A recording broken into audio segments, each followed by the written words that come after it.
All right, special edition of PFT Live, PFT PM, Chris Simms Unbuttoned, Black Friday edition, as we go through the remaining games for Week 12. 13 left between Sunday and Monday night, Christopher, because you kicked my butt last week in our head-to-head competition and against the spread and best bets. You get to drive the bus today. We don't even need to show the graphic. Oh, yes, we do. Please And don't. just to remind everybody, this is PFT PM and Chris Simms Unbuttoned, presented by Verizon. That's right, Verizon. We are sponsored here. We are kind of a big deal. Okay, this just in. And even a better show this week. Woo, baby, bring out the brooms. We got a sweep here. Woo, straight up. Simms wins against the spread. Simms wins. Best bet. Simms wins. Eat it, Florio. I get to drive the bus. You know what that means. We're going to drive a little crazy and fast when I get to drive, all right? Here we go. Have you already started your usual Thursday night routine? No, not yet. Tape this but today? it's coming All right. later today. Don't you All right. worry. Yes, it is. It's in full effect this weekend. All right, and hope everybody had a good Thanksgiving out there. Here we go. First game of the day, 1 o'clock p.m. We got, you mentioned it on the show, Raheem Morris, Johnny Gruden. You know, Raheem replaced John Gruden in Tampa, was on that staff with him for a number of years. Vegas, favored by 3 points on the road against the Atlanta Falcons, who were not looking great last week against the Saints. Over under at 55.5. Mike, what do you think happens in this one? Yeah, I'm concerned about the possibility that the Raiders will let the one loss turn into two, as you like to say. The deflating loss to the Chiefs. They had them on the ropes. The Chiefs came back like the Chiefs tend to do with Patrick Mahomes. But I think that the Raheem Morris factor will be more than enough. We talked about this earlier in the week, the idea that John Gruden was fired by the Buccaneers at a time when Raheem Morris knew he was getting the job. Whatever term you want to use to describe it, Gruden will convince himself he got stabbed in the back. He's been waiting 10 years for this chance to go against Raheem Morris, and now he's got it, and he's going to stick it to him. I don't know that it's going to be a blowout. I'm comfortable saying Raiders 28, Falcons 20, although it may be uglier than that. It's enough for the Raiders to cover. I don't need to hit the score right on the head. I just need to pick the right team and the right margin for the purposes of the spread, and I'll be content to do that based on my performance recently. So give me the Raiders 28, Falcons 20. Yeah, well, I'm with you on a lot of what you said there. I mean, I do think there is Gruden, my experience with him is he looks for anything, and something like that, he will. He's going to say that to make himself mad and motivated. He's going to say that to his team just so they feel, a little bit more of the magnitude of the game, to make sure, like you're saying, they're not asleep at the wheel after a heartbreaking loss on Sunday night. But I really think Sunday night in a lot of ways is going to be a positive for the Raiders. I think they're going to be officially going to go, okay, listen, we haven't got the respect. Everybody saw us. We're a pretty damn good football team. We believe it. The Chiefs had to play just about perfect to beat us.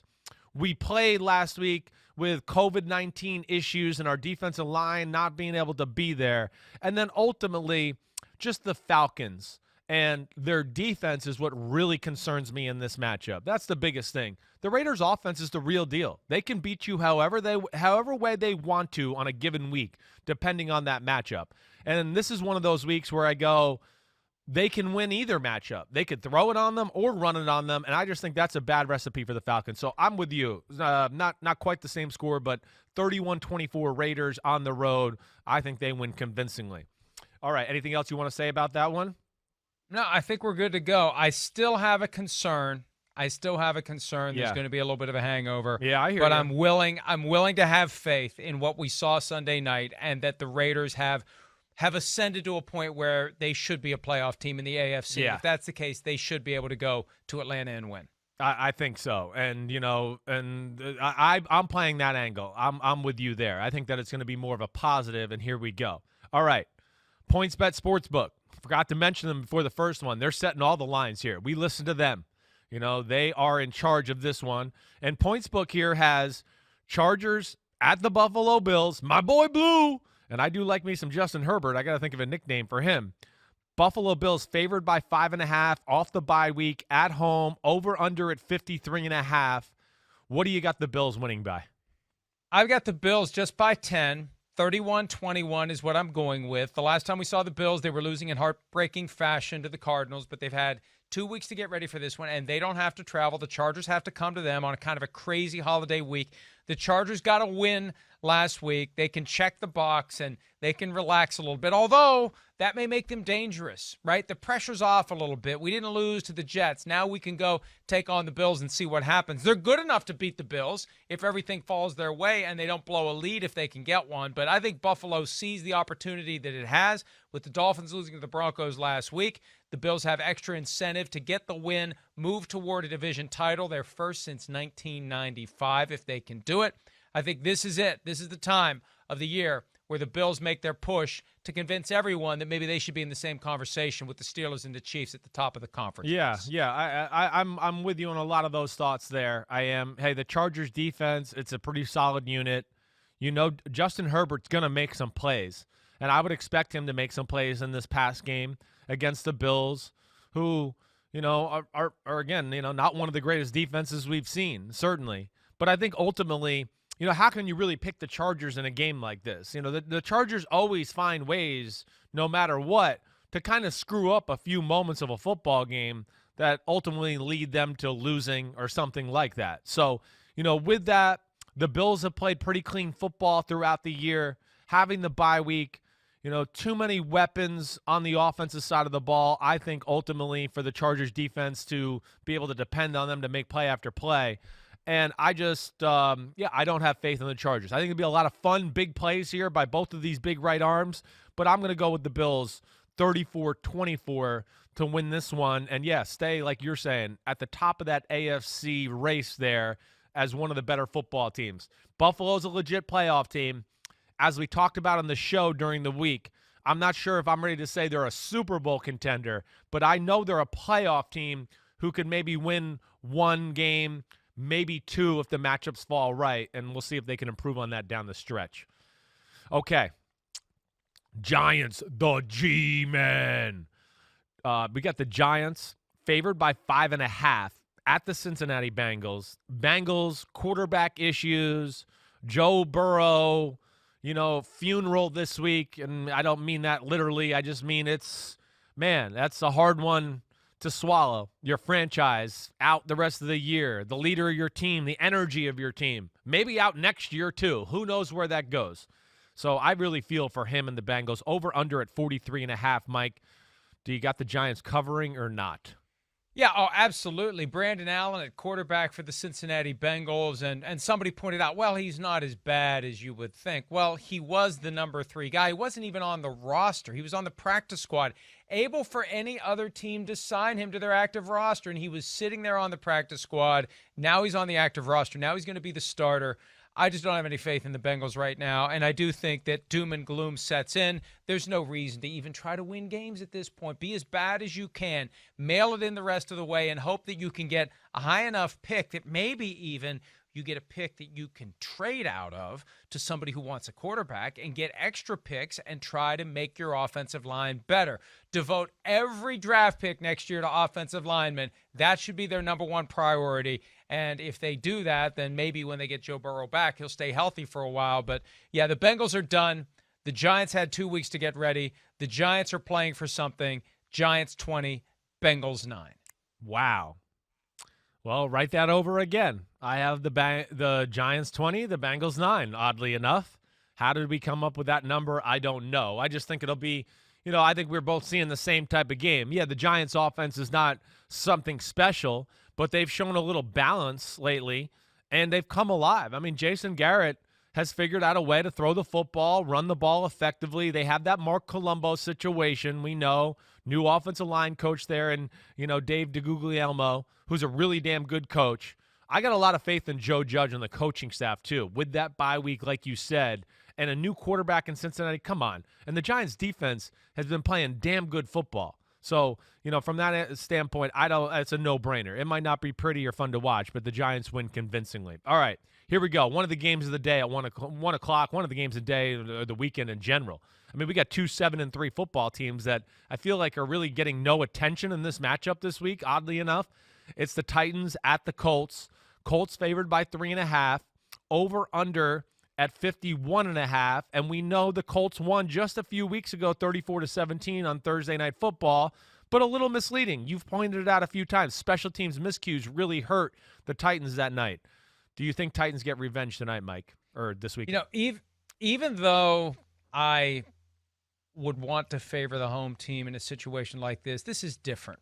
Yes, the Colts will have 12, 13,000 people there, but it's not the same as a regular home field advantage, and the Titans know what they let squander a couple of Thursdays ago. They know what the stakes are of this game. They can't afford to be swept by the Indianapolis Colts. I talked to A.J. Brown about it after the win over the Ravens. Looking forward to it. Happy to have the opportunity to get another crack at the Colts. They know what happened last time, and getting that win over the Ravens in between makes them even more dangerous. I've got Titans 24, Colts 20. It could go either way. It will not be a best bet. I'm thinking about the under as a potential best bet, but I've stayed away from the over-unders this year. I just have never had a really strong feeling about any of those over-unders, which means they're doing a good job of setting the line. So I'm going to go Titans 24, Colts 20. Final answer, but I won't be surprised if the Colts win. Yeah, well, you're right. It's a coin flip type of football game. It is, and it's, a battle of wills when you talk about Derrick Henry and that running game versus that Colts front seven, which is third best in football. It's stopping the run, second best defense in football overall. I mean, there's a lot to like about them. Yes, it's not easy to stop Derrick Henry, and the Titans offense, we saw the passing game can carry them in moments. They kind of sputtered out a little bit the first time. But, Arthur Smith as an offensive coordinator with Tannehill, I mean, they always seem to have the right answers and things like that. I have a hard time thinking that they won't make some proper game plan adjustments to attack them a little differently this time. The other side of the ball with the Colts, on offense, the one thing I worry about the Colts with is just them becoming too pass happy. And if you become a little too pass happy against the Titans got a lot of cool coverages and things they can do once they feel like you get into, a little bit of predictable football. Oh, the Ravens are running too much? Okay, we can figure that out. Oh, the Colts are passing too much? Oh, we can figure that out. If the Colts will run the ball and can do it with effectively, I think they could win the football game. But I haven't seen them be patient enough or stubborn enough with that for me to really trust that. And I don't trust Phillip Rivers if he becomes a little pass happy. So I'm kind of with you. I have the same thoughts. I'm just playing here that it's a really close football game. I got a little more faith in Vrabel and the Titans and Arthur Smith to make the adjustments. I trust Tannehill a little bit more than Phillip Rivers. And because of that, and like the things you said, I'm going with the Titans winning on the road too, 27-21. Man, I didn't think you would do that one. I thought you would go with the Colts and try to overcorrect yourself from the last game. But so far, we don't have any disagreements, and I was scared we were going to have a lot of disagreements, and you might be able to gain some ground on me. So, all right. I'm down 15. I'm not going to try to catch you. Yeah, you can take the category I don't care about. Best bets is the only one I care about because that's the one I'm leading in. That's the most important one. Because I'm leading in it. Oh, that's good. Sorry. Well, I want to beat your ass in that too, okay? That's what I'm trying to do. All right. Here we go. Where the heck am I here? Okay, we're in Cleveland. Browns. We're Cleveland, and we do believeland here in the show. We do believeland in the Cleveland. They are favored by 6.5 against the Jaguars, who are fighting to be the worst team in football. Over under 49. Mike, Cleveland, they don't fall into a trap here, right? You think they dominate this game or what?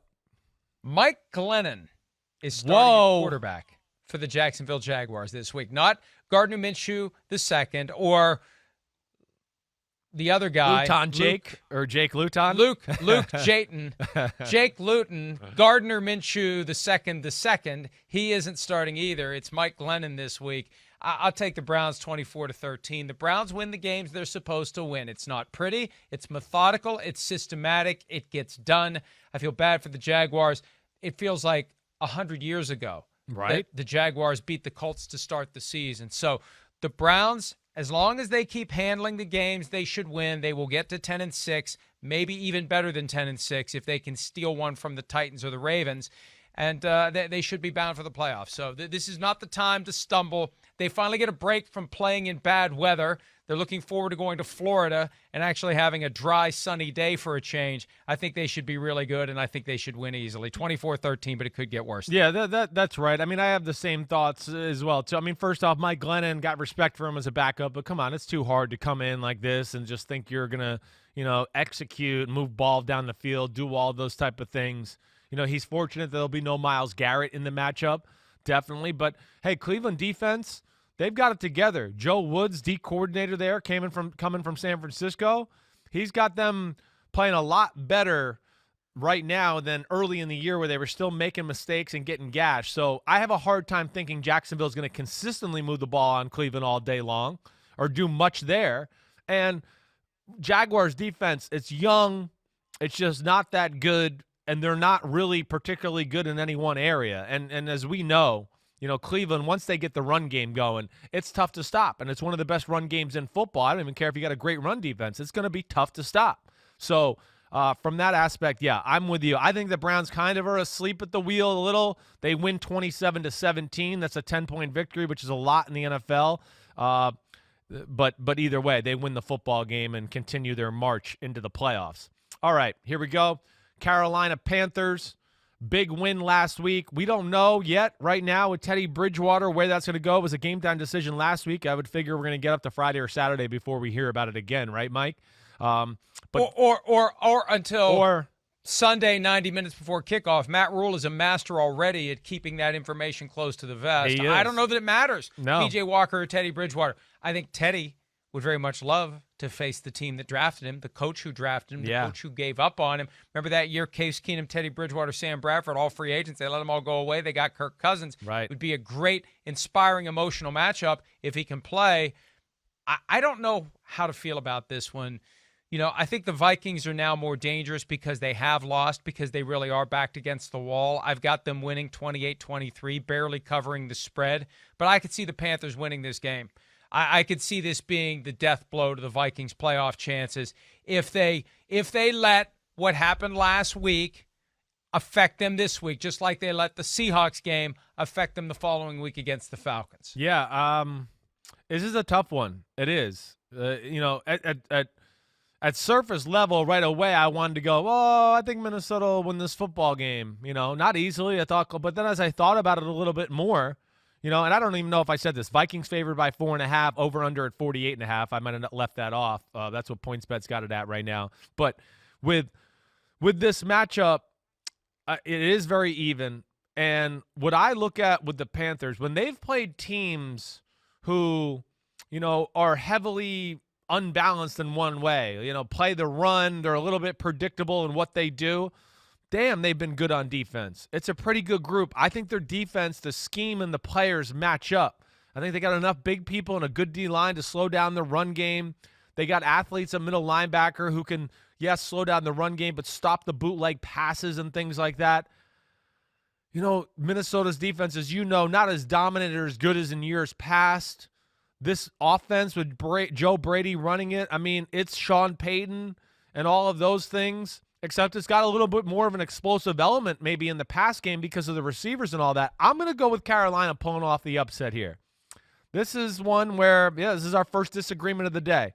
Like you said, you said you think the Panthers, this is an even matchup to me. I really think so. And I think Carolina will move the ball just enough and slow down Dalvin Cook and company just enough to win this one. What did I have it? 23-20. I'm expecting a late field goal to win the football game, something like that. Yeah, I really could see this one go either way, and so much of it depends upon how the Vikings react to what happened last week. And Kyle Rudolph explained that to me. They have a problem when they get a big win, a big emotional win, or an emotional loss. They have a problem shrugging it off. This will be the first big test since the last emotional loss that they had. Yeah, and the other thing we didn't mention, receivers are not a big part of the Vikings attack, and they're not going to have one of them. Or at least we think, right? Right now, do we not? We still don't know. We don't know. Okay. Either way, whether he's playing or not, I'm taking Carolina. If he's not playing, I feel a lot better about that. Okay, here we go. One of the intriguing matchups of the day. Yeah, I think the Patriots are probably out of the playoff picture. They're certainly just barely hanging on by a thread. But Arizona and Kyler Murray are coming to town. 2.5-point favorites at New England, over and under 49.5. Do you think that the Patriots can contain Kyler Murray and this Cardinals offense? I don't think they can. My concern is that Kyler Murray is injured, that they're lying about it, that they're embellishing it, that they're covering it up.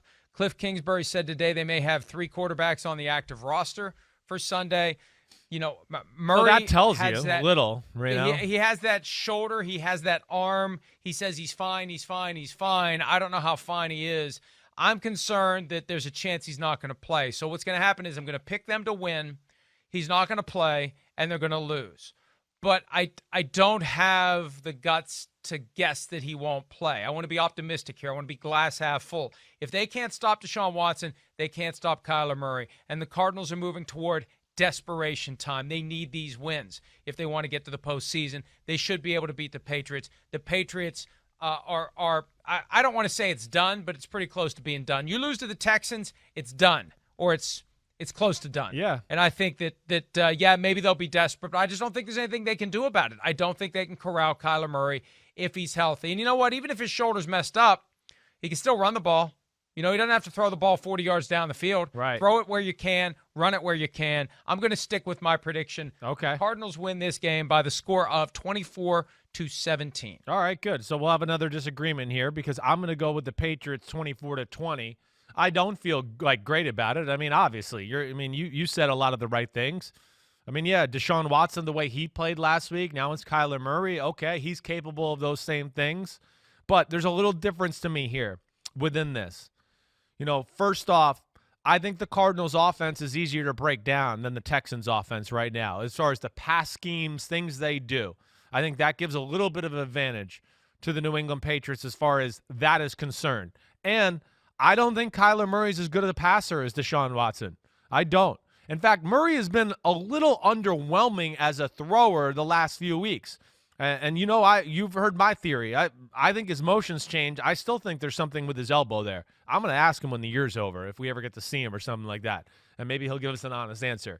But because of that, and then, you know, the Cardinals, what they really want to get you to, they're best at when they get you in obvious passing situations, and then they can do Vance Joseph exotic stuff with all their, you know, pass coverages and blitz and stuff like that. But that doesn't matter against New England. New England doesn't give a damn. They're going to be like, what? It's 3rd and 5? Hey, let's bring in another tackle. And we're going to have a fullback and a tailback and Cam Newton and an extra lineman with 2 receivers. We might smash it in your face for 6 yards. We might throw a 7-yard completion. I don't know. I'm just going to play the matchup here, and that New England will still fight with pride. Cam Newton, I do believe, is still fighting for something himself to prove he's a starter, to prove he's the guy in New England, all those. So, yeah, I recognize Arizona's probably the better team, but in this matchup, I'm going to go with the Patriots to win 24-20. All right. Good. There we go. You might be able to make up some ground, or maybe I can get the broom out again. We'll never know. We'll see. You know what you can do with that broom. Yeah, shove it up where the sun don't shine. All right, here we go. Miami Dolphins, favored by 7. Tua got benched at the end of the game last week. Jets over, at the Jets. Let me say that cleaner. Here we go. Miami Dolphins going to the New York Jets, favored by 7, over under at 44.5. Tua got benched at the end of last week. Dolphins didn't look great. We know the Jets stink. I know you're going with the Dolphins, but do you have them blowing them out or a close one? You know, there aren't many chances left for the Jets to avoid 0-16. The spirit is willing, but the flesh is incapable for the Jets. I'll take the Dolphins to get things on the right track, 27-13, even if it means defense creating points, special teams creating points. I think they'll be able to do it, and they won't hesitate to go back to Ryan Fitzpatrick if Tua isn't getting it done. This is good coaching by Brian Flores, given the limitations of a growing quarterback, a young quarterback who still is kind of learning on the fly, didn't have the benefit of a preseason. I took the Jets last week. I'm not going to do that one again. Not 2 weeks in a row. Yeah, please. Dolphins 27, Jets 13. Yeah, I'm taking the Dolphins as well. I don't I'm going to take them to win 20-17 here. First off, yeah, what I saw from Tua last week scared me. I made some videos on Instagram and things like that just to kind of point out some of the plays that might have led to Brian Flores feeling uncomfortable about Tua. Again, the formula didn't work. Bootleg screens, throw up a lob pass, one-on-one jump ball. Denver they weren't going to let that go down. They let it happen a little with a few jump balls, but that was it. And then this is where you get into Tua to go, I'm just not sure about this aspect of his game. I'd have a hard time thinking Greg Williams is going to get burned by the boots and the screens and things like that again. He's going to try to make Tua have to beat him in the pocket throwing the football. And, yeah, it's been 3 games, and he's still learning. I could say this. He doesn't look anything like Joe Burrow or Herbert did after 2 or 3 games. They were way farther advanced than what they were doing in the NFL compared to Tua. And, receivers being healthy with the Jets, Sam Darnold maybe back this week, right? I think there's a possibility. I'm going to say the Jets keep this close. They lose because they're just not good enough to find a way to win the football game. But I'm going to go Dolphins 20-17 in a kind of an ugly hanging around type of game. All right, that's it for the 1 o'clock Eastern games on Sunday. When we return, the late afternoon games, PFT Live, PFT PM, Chris Simms Unbuttoned, presented by Verizon. We'll be right back. There's your weekday lineup for the NBC Sports Channel on Peacock. The day begins with PFT Live. Dan Patrick Show, Rich Eisen, brother from another PFT PM. Safety Blitz on Mondays, Chris Simms Unbuttoned, Tuesday through Friday. Chia Pet hair not included. All right, let's get to the late afternoon games for the 12th Sunday of the 2020 season, Chris. All right, here we go. According to PointsBet, New Orleans favored by 5.5 here. New Orleans on the road at the Denver Broncos. Over under at 43.5. Taysom Hill experience was successful in week 1. Does it continue in week 2? I know you're very concerned about Fangio because he's a great defensive game planner, and you think they can slow him down a little bit. How do you see this playing out, Michael? I am concerned about Fangio slowing down Taysom Hill, but I know that Sean Payton will be ready to go next level. He'll know what he needs to do. He'll know what has to happen. He'll counter whatever Fangio does. The Broncos got their win for the month over the Dolphins earlier this week. I hate to denigrate what they did. I thought it was funny, and we get into these discussions about the way that the team's social media accounts react, calling people out who had picked the Dolphins to beat the Broncos. Well, there's a reason for that. The Dolphins had won 5 in a row, and the Broncos hadn't been good. It's not some crazy hot take to think that the Dolphins were going to beat the Broncos. And this time around, the Saints should beat the Broncos. And I think the Saints will beat the Broncos handily. I've got 30-13. I think that the Saints are going to treat this, if they get a lead, kind of like a preseason game, pedal to the metal, score, get your reps in, empty the playbook, get Taysom Hill more experience, either for next year or for later this year. So I think it's going to work well for the Saints. I'm very impressed with what they did against the Falcons. I see more of the same from the defense, and I see more growth from the offense as Taysom Hill gets his second start, Chris. So 30-13 Saints. Yeah, I see it a lot the same way. I really do. I mean, the first thing, the Saints, it's amazing. They are truly like the poster child for we're just getting better. We're getting better. We're not a finished product in week 3 or week 5 or whatever. But what is this, Mike? 4 years in a row, we get right around week 11 or 12, and the Saints start to, show that they're without a doubt one of the best teams in football. And their defense has been phenomenal. I mean, really, the last 3 games, and I could really even go to that Bears game. They were phenomenal in that game, too, other than maybe 2 plays. But after that, wow, dominant up front. Secondary, awesome. Dennis Allen's really got to figure out what he wants to do. I mean, they're raring into Super Bowl form here. And then you said it, too. Hey, in a lot of ways, I think this Taysom Hill offense with Sean Payton at the helm designing things, it can be every bit as dangerous or more stressful than the Drew Brees offense from what I saw last week. And I think you're right. Fangio will have things to stop what he saw on film last week, but we don't know the whole Taysom Hill playbook.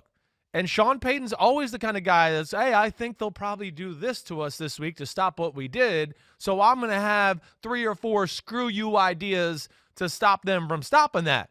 And I think there's a lot to play with here. And I think really the way he plays fits within their team. And it's tough to defend even though it's simple. You got to worry about the run game, him running the ball.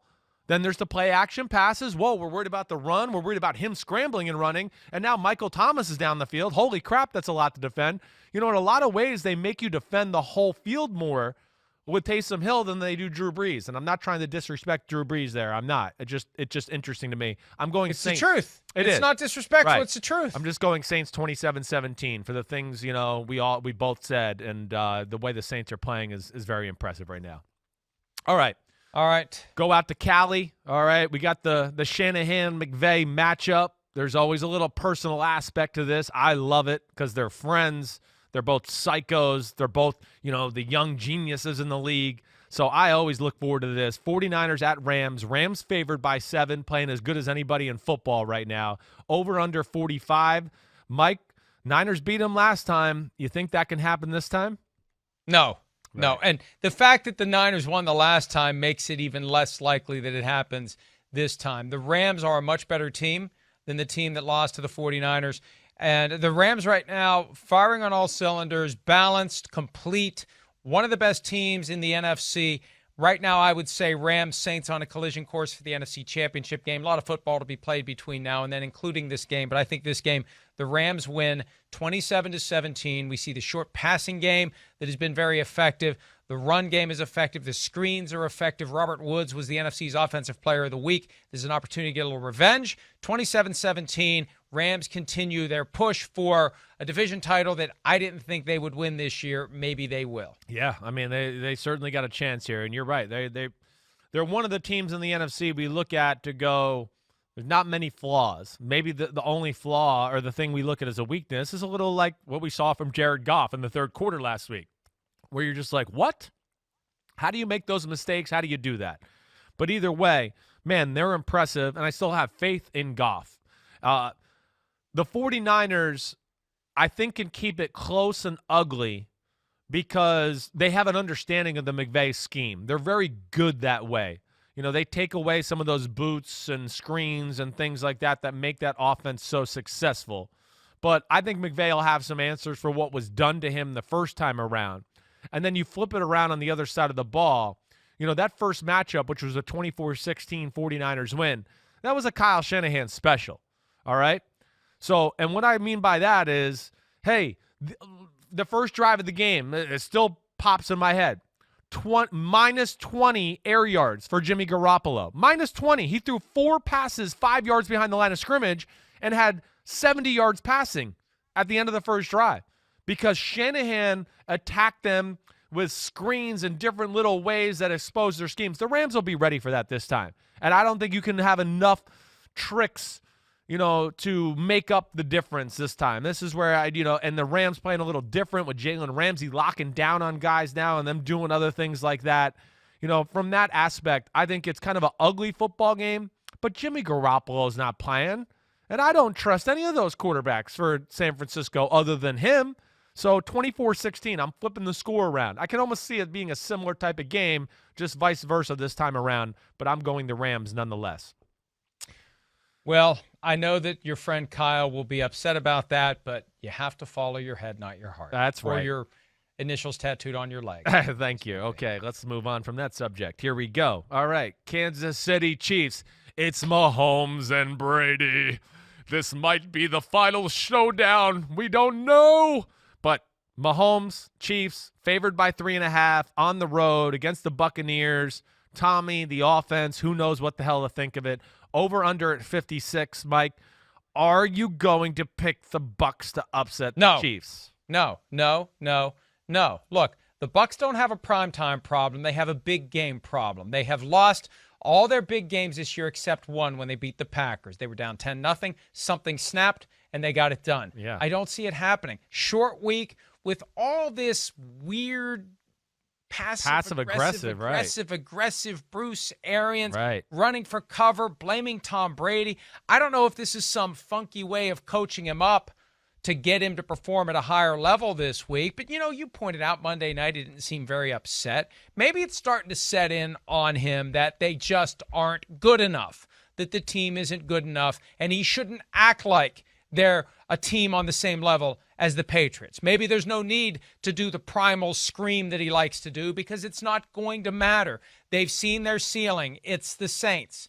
And now they've seen they have a ceiling with the Rams, although they still could have won that game. Yeah. It didn't feel as close as a 3-point game. No. I just think that the Chiefs are going to go down there and they are going to take care of business. They're going to want to prove it. Patrick Mahomes probably still seething about never getting a chance to get onto the field in the AFC, championship game from 2018 because of the overtime rule that lets you walk off with a touchdown, and it kept Mahomes on the sideline drinking Gatorade for the full overtime until the Patriots scored. I just think there's a lot of reasons to look at this as a Kansas City Chiefs romp. It will be full focus and attention, and I think the Chiefs are going to bring it on both sides of the ball. I've got them winning. Let me get this. Well, you said romp. You got me perked up here. I don't. I still don't like to pick blowouts. Yeah. I don't like to pick blowouts. I'm going to go 31-24. That's enough. That's enough to cover the spread. It could be worse than that. It could be a romp. I just don't like to pick it because then if it doesn't happen, you have to deal with even more blowback from the social media account of the team that you picked to lose. Yeah, definitely.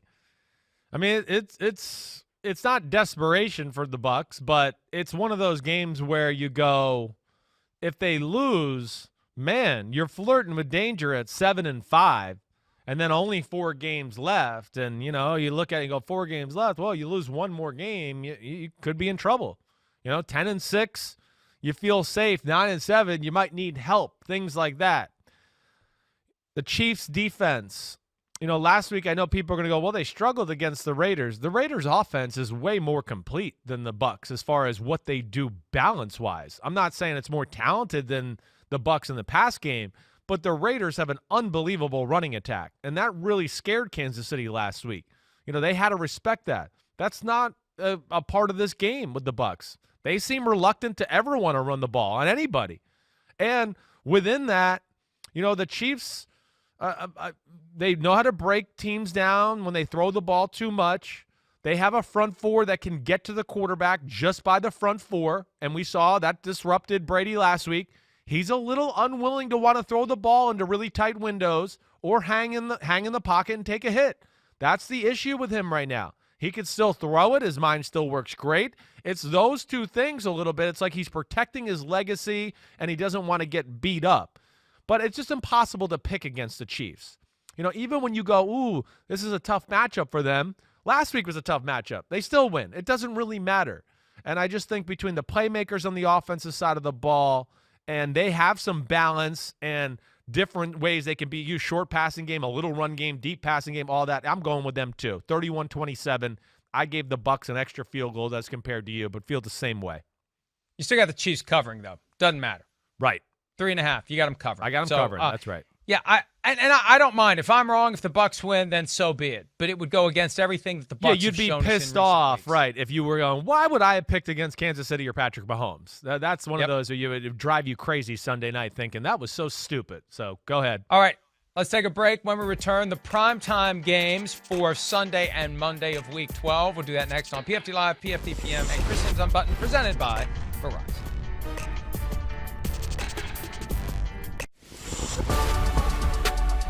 Time for the primetime games for Week 12, presented by Verizon. And Chris, let's get to it. You continue to drive the bus because you swept me last week. You got the broom out. That's fine. Woo, Take us baby. through the Sunday and Monday primetime games. Honk, honk. Shut up, Florio. You're not driving this one, okay? Here we go. Sunday Night Football extraordinaire. Dungy and Tirico on the call.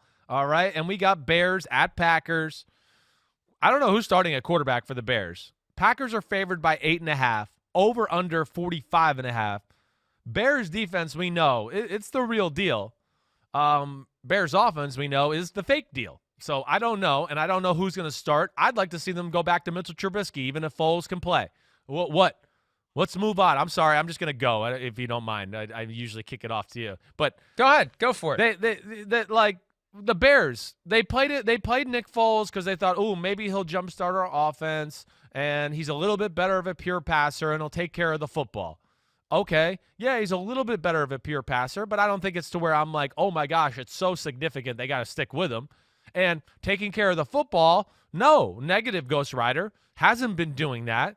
They can't create offense where I would want to just go, maybe Trubisky, some quarterback design runs, his ability to scramble. Hey, maybe that gives you just a little on offense. I don't know. Either way, I'm not picking them to win the football game, but I think because it's a division rival and the way how good this defense is, and I think they got a feel for LaFleur and the Packers, like I think they can keep it ugly close.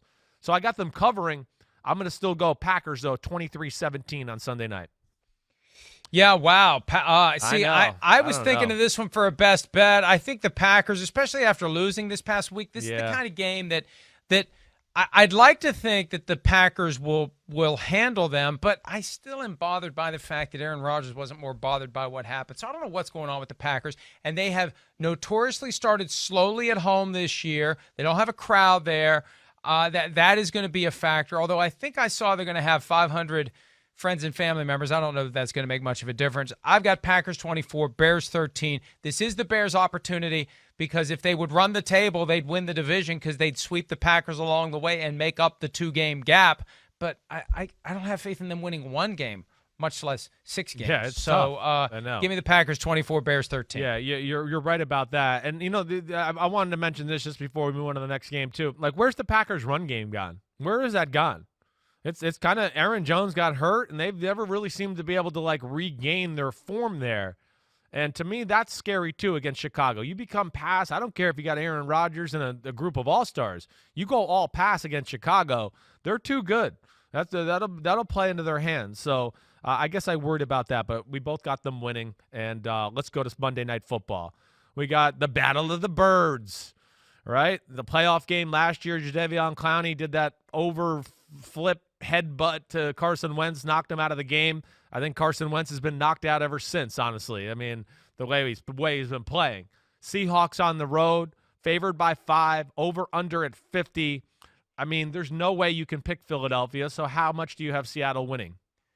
I got 13. I think this is a line that is too small. And I know that the Eagles have been close in some games, but I just feel like they're teetering toward the breaking point. They're either going to turn it around or they're going to collapse. Yeah. I feel like this isn't sustainable, right? At some point, the straw breaks the camel's back or the camel toughens up and the straws fly off and the camel runs to the playoffs. Even though they're still in first place in the division, I just don't have faith in them this year. There's nothing that's going on. And this idea that they're sticking with Carson. They're sticking with Carson. They have to stick with Carson because they're financially tied to him through next year. I just feel like they're trapped, and it's going to get worse, not better. The walls are closing in. The Seahawks are going to win. They love coming to the East and playing these games. They have extra time to get ready because they go Thursday all the way to the following Monday. Seahawks 30, Eagles 17, maybe a best bet. We're going to do those coming up. But that's a little teaser for what's coming up in a few minutes. You may hear me pick the Seahawks as one of my best bets. I understand that. I mean,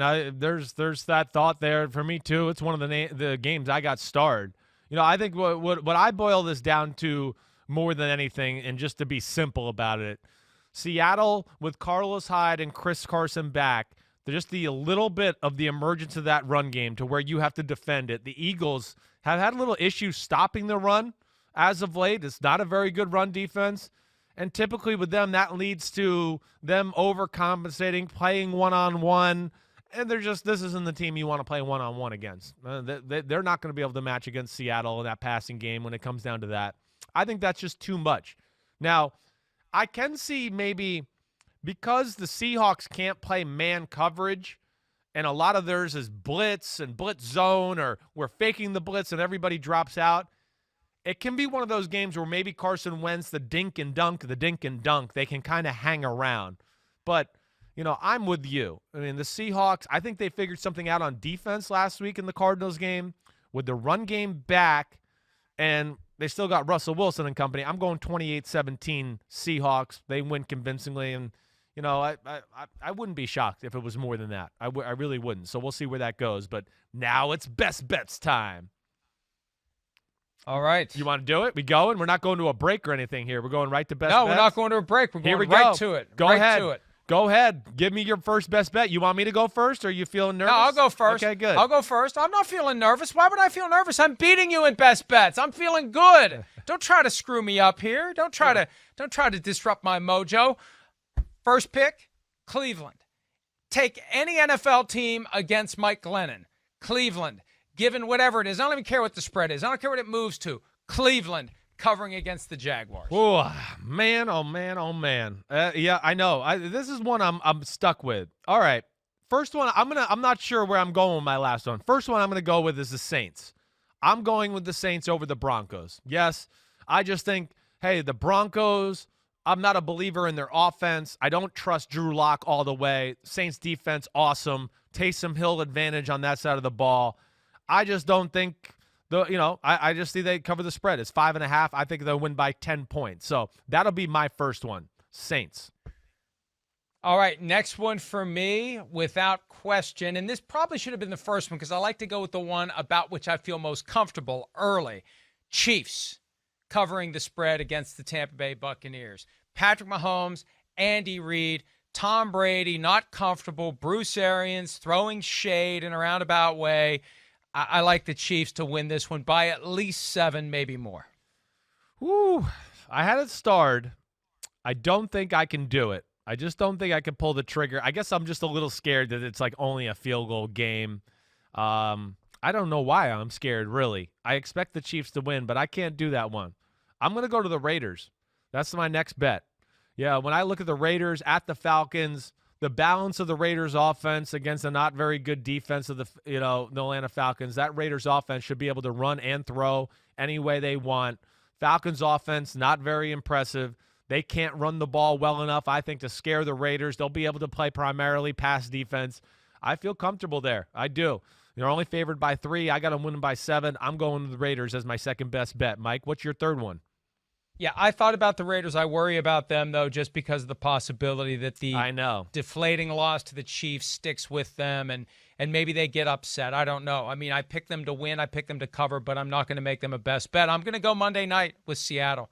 5 points just feels like not enough. And, of course, I felt that last week with the Patriots giving 2 to the Texans, and the Texans won straight up. But I'm going to ride that feeling again. I can't be wrong 2 straight weeks on a feeling like this, can I? Maybe I can. We'll find out Monday night. See, if nothing else, I feel like I'm picking this game to have a reason to watch it, because otherwise you get to the back end of Thanksgiving weekend, you look at Seahawks-Eagles, and you think, oh, God, why do I want to watch this? Now I want to watch it because it's one of my best bets. Wow. And, yeah, you're 3 road favorites you're going with. And I've picked 2 road favorites. And the 2 I'm deciding on are road favorites. So home field doesn't matter this year. No, it means nothing. I don't even think about it anymore. I think nothing of it. Maybe when a West Coast team goes to East Coast and plays at 1 o'clock, but I really don't even think about that much anymore either. You're right. Apparently you didn't because you took the Raiders over the Falcons. I know. I'm done with it. I don't give a damn anymore. So this is where I think I'm going. I don't know why I'm scared of the Seahawks game just a little, that the Eagles somehow ugly, keep it close, and the Seahawks are just a little asleep at the wheel. I'm going to join you in Believeland, all right? I am. I'm going to Believeland, Cleveland. I just look at that with the Mike Glennon, the way that defense plays, the way Cleveland can run the ball, all of those things. I think that's just too much. It might not be pretty, but I think slowly but surely the Browns will wear them down and cover the spread. So that is my third best bet. We got what? One agreement there? We got one agreement. We usually have at least one overlap. Yes, we do. At least one. At least. This week we have exactly one. I really like the Chiefs, though. I'm surprised you didn't make them one of yours. But, look, a lot of road favorites this week. We picked a lot of road teams. Again, we only disagree on 2 of the games straight up. There are some other variances as it relates to the spread. And we'll see what happens. It's going to be a fun weekend of football. Can't wait. We get closer and closer to the postseason. And we've got our fingers and toes crossed that the NFL will continue to get the games in. Please, let's hope they do what they need to do to get the games in so we can enjoy the rest of the regular season, all of the postseason, culminating in the Super Bowl. Enjoy your holiday weekend. Enjoy the games. Thanks for some of your time. We'll see you back here bright and early on Monday morning for another edition of PFT Live. See ya.